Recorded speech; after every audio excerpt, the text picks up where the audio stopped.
We just finished watching NXT Takeover Chicago 2. And I know the year is far from over. We've still got 6 months left, plus. We're only halfway through. But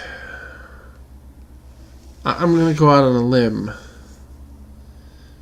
and use 4 words that sum up my thoughts about this show. Takeover of the year. I can't disagree with you at all. Welcome to our NXT Takeover Chicago review.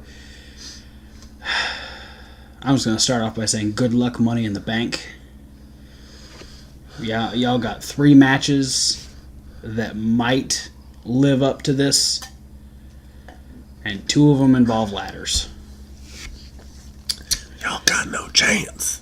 Anyway, let's talk about what happened at NXT TakeOver Chicago. We had Undisputed Era retain the NXT Tag Team titles from Oney Lorcan and Danny Burch with just a straight-up brawly type end with a high-low on Oney Lorcan.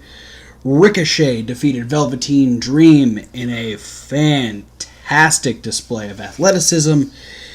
Shayna Baszler made Nikki Cross pass out to the Kirifuda Clutch and retained the NXT Women's Championship.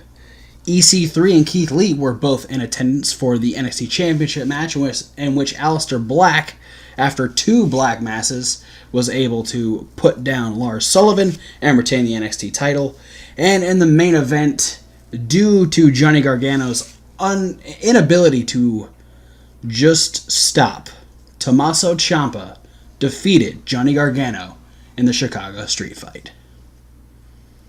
Good luck picking, but what did you like about NXT TakeOver? Well, you know, I can have very, very separate likes and loves in this one. Yeah, it's all like and love in this one. Yeah, I'll go with the NXT Championship match. All right. Alistair and Lars let it all hang out. Definitely Lars' best showing to date. Oh yeah, I think if he hadn't done it before, he definitely showed that he deserves to be in the spotlight that he's in. Yeah, and what I like is I feel like Lars and Alistair, maybe more than any of the other matches, molded itself probably as the show was progressing to keep up with the rest of the show. Because the pace that the earlier portions of this match were going are not typical of Lars Sullivan matches. Good point. They had a lot of really quick paced action in the first few minutes of the match, and I really think that was potentially a keen eye between Sullivan and Alistair, looking like, hey, that tag team championship match was insane. Ricochet versus Velveteen was crazy. We're gonna have to kind of like, yeah, we need to do something drastically different than what Lars Alistair would be to keep people interested. Exactly, and to keep it like so people remember it. Yeah, it had to make sense, but it needed to stand out, and I think they did a fantastic job of doing that. Lars with a ton of offense on Alistair, really getting the better of him. Yeah, when he caught the moonsault on the outside and just kind of snake eyes him on the ring apron, and then having Alistair have to like build himself back up and pick his spots and find his way to that victory was done really well. I'm going to give just a good shout out to Alistair Black, because again, doing something that you don't see enough of is Alistair struggled. Yes. When he got caught in the moonsault, you saw him flailing his arms and kicking his feet. Yeah. Even though it didn't pay off. You said he did it on the Freak Accident a couple weeks ago. On NXT. And he's really showing that he's in a situation that he doesn't want to be in. Yeah, he's selling the move before it happens. Yeah. In a way that's not like he's not saying he's taking damage before the move. But he's selling that he knows the move is going to hurt. Yes. you know. And so he's trying to get out before it happens. I think I'm going to put my like. I got to put my like on the tag team match. We knew it was going to be physical going in. It's hard. It's hard to have anybody match the double team physicality that a team like Kyle O'Reilly and Roderick Strong have.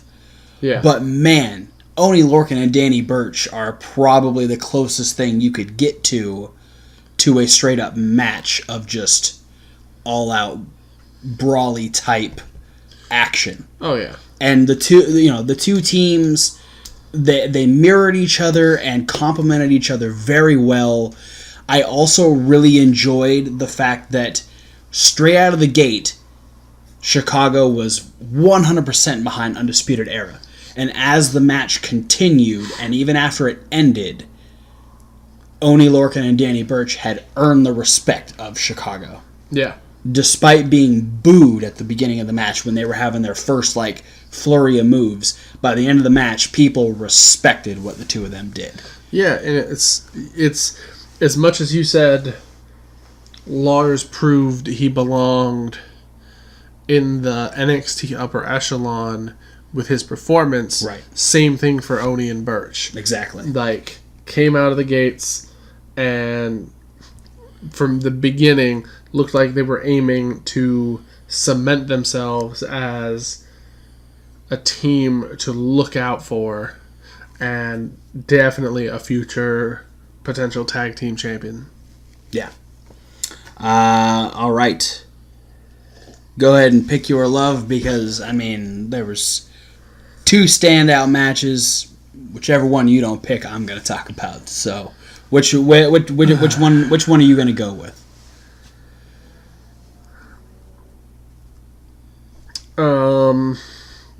Just because I'm wearing the shirt, all right, I'll have to go with the Chicago street fight. Best Chicago street fight since WrestleMania 13, the Legion of Doom and Ahmed Johnson versus the Nation of Domination. Colt Cabana was in the crowd for that one. Shout out. He got a few shots in. The match was fever pitch at the beginning. Ciampa stormed the ring. Johnny was waiting for him. Johnny in his Captain America gear. And both of them with really their own crutch. Yeah. Both of them with Ciampa's crutch. Yeah. There was initially Ciampa's crutch that Johnny broke and brought to the ring. Yeah. The whole story was just really, really well done. And you had the moment where Gargano could have won, could have let, moral victory because he didn't pin or make Ciampa submit. Yeah. But he hit the air raid crash through the tables up by the entryway. Such a gnarly shot, too. And they were taking Ciampa out on the stretcher, and then Gargano was kind of doing one of these things, and it's like he realized, oh yeah, Ciampa grabbed my wedding ring, took it off, and threw it away. Yeah. And that kind of snapped and put Gargano in a whole nother level because he ran him back to the ring, kicked the crap out of his face. Yeah. And they kept bringing more and more people in to try and get him off. Yeah. And it was I really, really thought Gargano was going to take this one, and with the idea that you pitched that Ciampa was going to win, I really wanted to know how, if he did, they were going to play it off. And the fact that they used Gargano's own tunnel visionness against him just kind of wrapped it all up really neatly. And I think on top of that, the best thing that they did it twice. Because the first thing they did that thing where they set something up and then they do a bunch of stuff and it's when it comes back around is when it becomes relevant. They did the first one with Johnny trying to I think he was trying to go for the knee brace and then got shoved into the trash can. Yeah.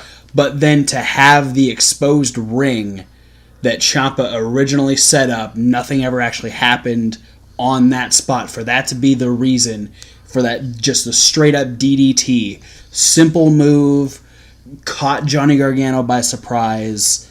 You know, it was the best. It was an amazing laid plan for that to be the final spot, and it was just the resourcefulness of the storytelling. You know, putting all of that on Tommaso Ciampa to be like, this guy realized the situation he was in. He assessed it very quickly and struck when it was needed. And like the whole thing is like, you know, Candice was done with what Johnny was doing, and exactly what Candice said is what came back and bit Johnny in the ass, and it was just a fantastic story. Yeah, and I want to give the credit due to the guys in the match, whatever agent. Yeah, whoever's booking match, this. Well done. You know, I wouldn't be surprised if it was Triple H himself in this thing. You know, and it's a far cry. And this is one of the reasons why NXT is so sought after, so highly lauded, is this kind of booking, this kind of match storytelling, the writing in the match. When you have the same caliber athletes on Raw and SmackDown, and the Raw and SmackDown writing is trying to get you invested in a program between Shinsuke Nakamura and AJ Styles, two equally as talented guys as Gargano and Ciampa. Oh, absolutely. But what they come up with is a double dick kick to finish a match, you know? Like... Yeah. This is where the main roster staff should be taking notes. Yes. Well, with that being said, first off, I don't want to take anything away from Shayna versus Nikki. No. Because... Really good match. Nikki played her game perfectly. She was super crazy. She had a ton of moments. She wasn't super crazy. She was, like, super crazy. Like, crazy in the head. Words, not wrestler. Was Shayna Juventud? No, because they are not Mexicool.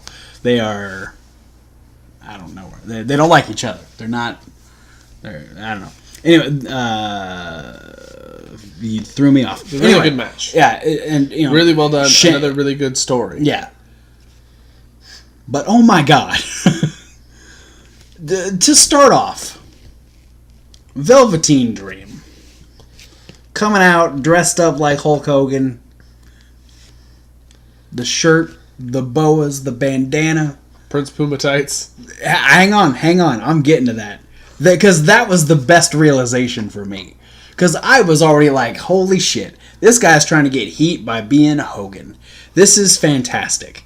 And then, as the match progressed, I was like... Because I noticed, like the teeth or whatever it was. I was like, hey, he's wearing, like, Black Panther pants. And then I was like... No, he's not. He's wearing Prince Puma pants. Because Ricochet was Prince Puma. Spoilers if you haven't seen the first 3 seasons of Lucha Underground. But regardless, that was the beginning of how amazing this match was. Because then you had Ricochet come out with fantastic gear as well, with goddamn angel wings and shit. And then the two of them proceeded to have one of the most spectacular shows of athleticism I have ever seen in WWE. Yeah. I loved it because you saw Dream step out of his comfort zone, throwing a head scissors, doing a double jump tope over the ropes. Yeah. All these things that, you know, are under that whole, if you can do it, I can do it too. Yeah. Banter that they've been having this whole time. And then later on in the match, Ricochet doing it himself. He hits he hits that Death Valley bomb. He hits the Purple Rainmaker elbow drop. Yeah. You know, they want to be outdone. Yeah, obviously it's not enough to put away Velveteen Dream, but then to have moments where it's like, okay, Ricochet's got him exactly where he wants him. He's too far. He can't hit the 630. Perfect. Goes for the shooting star. Gets the double knees, and then Velveteen's immediately. Velveteen ended up hitting the DDT, and there was just all these spots. It was like, okay, Ricochet's down. No, he's not. And then Velveteen thinks, okay, well, Ricochet knows, he's he's known for flying around and jumping across the ring. Well, I can do it too. And then going for the Purple Rainmaker across the ring, missing it, selling the elbow the whole time, set up perfectly for the 630. It was exactly what the story had built times 10 with the portrayal of Velveteen just wanting to prove how good he was. And granted, he was good, but he wasn't Ricochet good. Yeah, it's one of those double-edged swords when I watch it, because now at this point, and it's not as dire as what I would say is like the Cassius Ohno situation. Oh, yeah. But now, at this point here, Velveteen needs a win. Oh, absolutely. He's great. He's a great hand. It's perfect. Everything he does is spot on. He's a great character. He's over. But if he's going to be consistently used literally only to boost up the next big guy, yeah, eventually he's going to Bray Wyatt. His stock is going to fall dramatically if it happens again. And here's what I see the difference between Velveteen and Bray Wyatt is that Bray Wyatt skin color. Yeah, Bray Wyatt is black. Whoa, flip it around. No, okay, so Bray Wyatt, the beginning of his downfall was losing consistently on pay-per-views. Yeah. And then it started to be like, oh, well, we can have him lose on this SmackDown. Oh, we can have him lose at this SmackDown. Oh, we could have him lose at SmackDown. And then it kind of built up like that. The difference I see with Velveteen is that regardless of him losing these bigger matches, he's still picking up the smaller victories and having some of the more over segments on NXT TV. Yeah. And so I think, granted, this is his third takeover, third big loss in a row. Yeah. So it was Alistair, then the ladder match, and now Ricochet. I think, now with the North American Championship on NXT, that adds a whole new level of where people can go on the NXT roster. Granted, I don't see Velveteen challenging Adam Cole anytime soon, but I think Velveteen getting a couple more wins on TV, and then depending on where Adam Cole ends up going with the title, I think that might be Velveteen's track. Or maybe Ricochet starts to have issues with Adam Cole, which allows Velveteen to maybe revisit his feud with Alistair Black. So I think in the context of NXT, Velveteen is much more safe than Bray Wyatt was on the main roster. Because I think having the ability to only show up every now and again and get wins that people remember, but even your losses are stellar matches that people will not forget.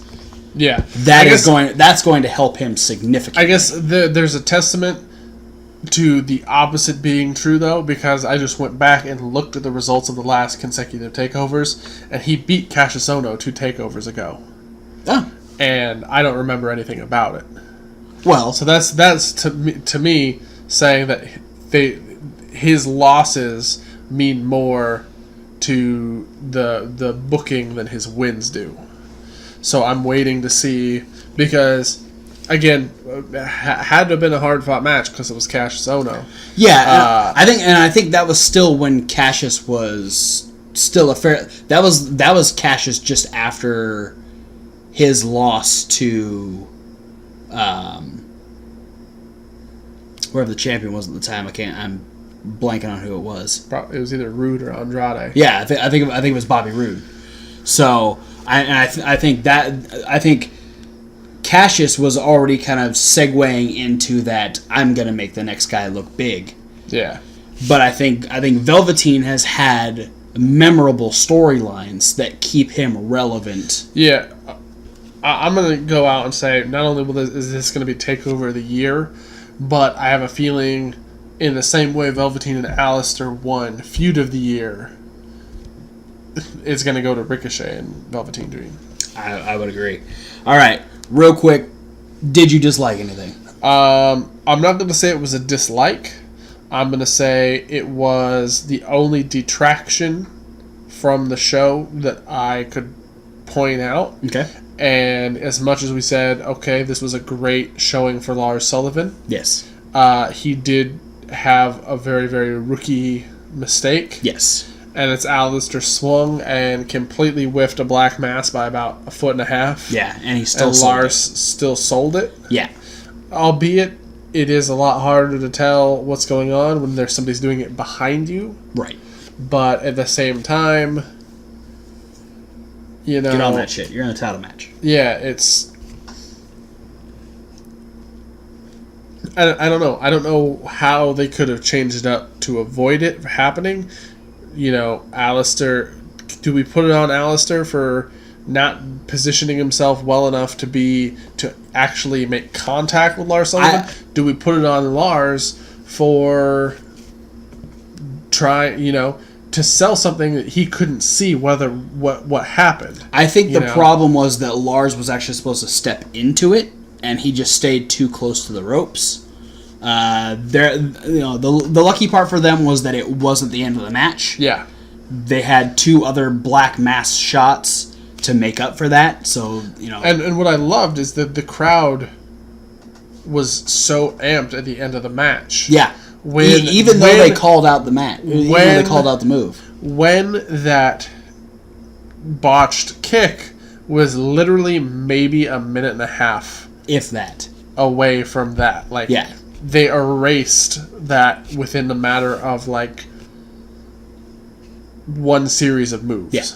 And that's a testament to Alistair and Lars really committing to those last couple shots because they needed to erase that fuck up, and it was done very well. Still, definitely one of the low points of the show. My only real dislike, because that one was erased so quickly, I only wish that Morrow had been on commentary. Yeah, but Morrow was off doing another show. Showtime Boxing. I will give credit to Vic Joseph. I think him, Percy, and Nigel did a fantastic job. Nigel even getting involved in the Chicago street fight. Unintentionally. But yeah, my only dislike is I would have loved to have all of this insanity, all of this amazing competition narrated by Mauro Ranallo. Watch for it on YouTube or Twitter or something. They'll have the Mauro reacts to this match. Oh, because he's so invested in the Gargano Ciampa feud. I love Mauro Ranallo. I loved the Mauro cam. Oh yeah, his whole reaction from New Orleans was amazing. If you haven't seen that video, check it out. But with that being said, good luck, Money in the Bank. Ain't gonna happen. You're gonna fucking need it.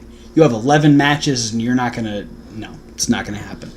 But surprise us, maybe. No, you won't. Thanks for watching, guys. Don't forget to like, comment, and subscribe. Click the links down below. There's so many social media links. There's also a podcast link. That's what it says SoundCloud. And there's Reasonable Wrestling Fans. It's reasonable with a W, like wrestling. There are all kinds of videos over there that are not review videos. There's unboxing videos, list videos, question videos, punishment videos, and other videos that are loosely based around wrestling. But for now, guys, thanks for watching, and we'll see you at whatever video you decide to watch next.